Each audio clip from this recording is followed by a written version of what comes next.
గౌతమ బుద్ధుడు ఏమని నినదించాడో తెలుసా? అహింసో పరమో ధర్మ, బలులు ఆపేసేయండి, జంతు బలులు ఆపేసేయండి అని ఆయన నినాదం తీసుకొని హింసను మానేయండి అని ఆయన బోధించాడు గౌతమ బుద్ధుడు.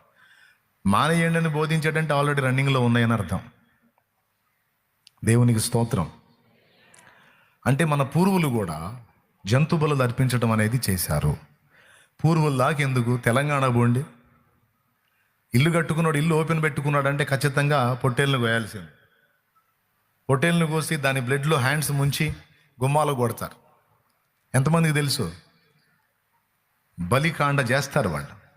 ఇప్పటికి కూడా దేవర్ల పేరుతో జాతరలు జరుగుతున్నప్పుడు అందులో బలులే జరుగుతున్నాయి. అంటే వాళ్ళకి తెలియక బలులు అర్పిస్తున్నారు. ఇంకా అసలైన బలి జరిగిపోయింది.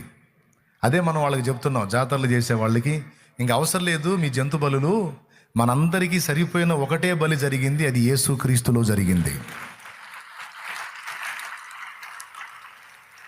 మేము కూడా అప్పట్లో బలులు అర్పించేవాళ్ళం సంవత్సరం